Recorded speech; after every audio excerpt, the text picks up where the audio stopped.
Donald Trump ditangkap polisi. Berita tentang ini barangkali sudah sampai ke tangan Anda. Foto-fotonya telah beredar luas di media massa. Apa yang kita saksikan bagaimana Donald Trump melarikan diri, ditangkap polisi, kemudian polisi menjaga dari kerumunan massa. Setelah itu Donald Trump kita saksikan sudah berpakaian orange. Foto-fotonya beredar luas dan kita kemudian berpikir jangan-jangan inilah apa yang pernah disampaikan oleh Donald Trump sendiri beberapa hari yang lalu. Bahwa dia akan ditangkap. Dan oleh karena itu maka dia membutuhkan para pendukungnya untuk berdemonstrasi. Tidak mengherankan bila kemudian polisi berjaga-jaga di beberapa kota besar di Amerika agar Donald Trump tidak melarikan diri. Pikiran kita tentu saja mengatakan wah dia tidak siap untuk ditangkap. Dan banyak media yang kemudian mengentertain kasusnya. Saya tidak perlu menceritakan kepada Anda kasus yang dialami oleh Donald Trump. Tapi foto-fotonya barangkali bisa meyakinkan Anda. Tapi nanti dulu, apakah ini benar-benar asli atau fake? Dan saya kira sampai tahapan di sini Anda sudah bisa mengatakan itu palsu. Ternyata setelah Anda googling lebih jauh, Anda cek tidak ada beritanya di dalam media massa yang resmi. Jadi sampai tahapan ini kita masih memerlukan media massa resmi untuk mengecek suatu kebenaran. Tetapi bayangkan suatu ketika akan terjadi perang informasi, terjadi perang antar bangsa. Terjadi keributan di satu negara, perang saudara, atau tak usah jauh-jauh ada pemilu yang sebentar lagi kita akan jalankan. Barangkali sebentar lagi dengan peradaban yang baru, dengan teknologi yang baru, kita tidak bisa membedakan apakah berita ini asli atau palsu. Apakah ucapan seorang pemimpin itu benar-benar ucapan dia atau dibuat oleh orang lain. Tidak mengherankan kalau George Bernard Shaw pernah mengatakan bahwa beware of false information. It is more dangerous than ignorance. Jadi false information akan banyak beredar dan sekarang teknologi memungkinkan bagi kita untuk menyaksikan dan membuat sendiri hal-hal seperti itu. Apa yang saya sampaikan kepada Anda adalah sesuatu yang tidak sulit untuk dibuat dengan menggunakan aplikasi yang bisa Anda buka aksesnya apakah lewat Android, iPhone atau ponsel-ponsel Anda masing-masing. Anda cari sendiri, ada cukup banyak aplikasi yang bisa digunakan untuk memanipulasi wajah, memanipulasi suara, memanipulasi kejadian, dan seterusnya. Ini adalah sesuatu yang saya kira sangat mengkhawatirkan. Karena suatu ketika kemampuan manusia untuk mendeteksinya akan kalah cepat dengan kemampuan deepfake untuk menciptakan informasi-informasi baru. Dan jangan lupa banyak sekali orang yang memang agak ignorant. Orang-orang yang dengan cepat langsung sebarkan kepada orang lain tanpa mengecek kebenarannya. Belum lama ini beredar video tentang bayi-bayi yang dilahirkan dari ibu yang tidak harus mengandung bayi tersebut. Tetapi bisa disimpan dengan menggunakan artificial womb. Kalau kita telusuri lebih jauh ternyata ini dibuat oleh seorang penulis science fiction yang berharap suatu ketika ini bisa menjadi kenyataan. Tetapi narasi yang beredar di sini adalah bahwa telah dihasilkan dan ini bisa menyelamatkan kaum perempuan yang tidak bisa melahirkan karena satu dan lain hal. Dan jangan heran hal ini banyak dikirim oleh kaum berpendidikan, termasuk orang yang selevel guru besar, berpendidikan PhD dan lain sebagainya. Jadi bisa dibayangkan kalau hal seperti ini saja sudah lolos, apalagi nanti kalau ada deepfake yang menyangkut soal kepentingan di antara kita.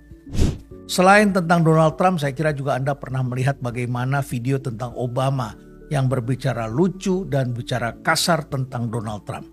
Dan kalau di sana orang kupingnya tipis, saya kira ini sudah memicu keributan.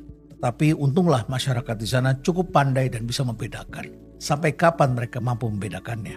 Kemudian kita juga saksikan video tentang Tom Cruise yang juga sebetulnya itu bukan Tom Cruise. Kita juga saksikan video tentang artis terkenal Gal Gadot yang kemudian dibuat oleh orang lain dan bisa dibuat sebagai bintang porno.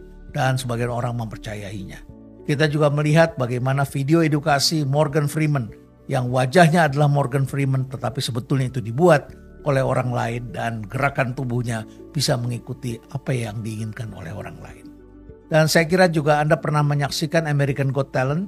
Ini adalah sebuah tontonan hiburan di mana jurinya Simon Cowell tampil di depan sebagai penyanyi tapi sebetulnya yang menyanyi adalah orang lain.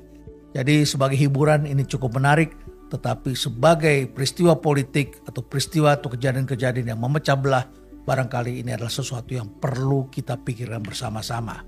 Apa dampaknya kalau deepfake ini berkembang terus? Yang pertama, ini akan mendistorsi kebenaran. Jangan lupa bahwa setiap bangsa itu memerlukan kebenaran. Karena kebenaran itu adalah sesuatu yang bisa menjadikan kita melihat realita. Kedepan, seeing will be no longer be believing. ini adalah persoalan besar bagaimana kita mendeteksi realita. Akibatnya yang kedua itu adalah mengikis kepercayaan publik kepada para pemimpin dan tokoh-tokoh publik. Yang ketiga, tentu saja ini juga berbahaya, bisa mengancam keselamatan umum, merusak reputasi dan juga keamanan nasional. Yang keempat, ini tentu saja menimbulkan ketidakpastian informasi. Dan yang kelima, menimbulkan suasana yang paradoks. Saat publik mulai teredukasi, akan muncul apa yang disebut sebagai liar's dividend. Ini adalah studi yang dilakukan oleh Chesney dan Citron pada tahun 2018. Dia mengatakan ada pihak yang diuntungkan dengan menciptakan berita-berita palsu. Jangan lupa selain ada berita palsu, ada orang yang tak dikenal, ada orang yang punya keahlian untuk membuat gambar-gambar, memanipulasi suara, tapi ada orang yang tidak memerlukan itu. Keahliannya adalah muncul di depan publik, yang mendapatkan keuntungan untuk menyebarkan kebencian, perpecahan. Karena dengan begitu maka orang yang dia dukung akan terpilih, kemungkinan besar justru akan menimbulkan persoalan-persoalan baru di kemudian hari. Kita masih menunggu apakah akan ada AI detector, sehingga dengan cepat kita bisa mendeteksi suatu kebenaran atau keaslian. Dan kemudian perlu ada edukasi publik agar publik menjadi lebih kritis. Namun seberapa cepat ini menjadi persoalan sendiri. Barangkali Anda masih ingat kasus yang dialami oleh Zelensky, presiden dari Ukraina, yang mengatakan bahwa dia masih berjuang untuk mempertahankan negaranya. Tetapi video itu kemudian dirubah seakan-akan Zelensky telah menyerahkan Ukraine kepada lawannya. Video ini beredar dengan cepat dan kemudian sudah hilang dalam 24 jam berikutnya. Karena mereka bisa cepat mendeteksi dan mengatasinya. Akhirnya kita semua memang tetap membutuhkan media yang sudah kita kenal. Media konvensional yang telah menjaga demokrasi dan persatuan. Media-media seperti itu selalu didukung oleh kode etik, didukung oleh pengetahuan, dan tentu saja dijaga etika kerjanya. Mereka tentu mencari kebenaran dengan memeriksa, selalu melakukan validity sebelum menyebarkan informasi. Sehingga ketika ada berita yang tidak benar, kita pun selalu mengacu kepada mereka. Walaupun peradaban kertas telah berakhir dan barangkali juga peradaban televisi sebentar lagi akan berakhir, namun berita yang mereka berikan tetap akan penting dan relevan bagi persatuan dan demokrasi. Tentu saja saya berterima kasih kepada teman-teman media yang selalu menjaga dan menciptakan berita-berita yang jernih, yang tetap menjaga persatuan, kesatuan, dan menjaga kemanusiaan di antara kita. Akhirnya saya ingin menutup dengan apa yang pernah disampaikan oleh mantan Presiden Estonia. Fake news is cheap to produce. Berita-berita palsu itu begitu murah untuk dihasilkan. Namun genuine journalism is expensive. Stay relevant.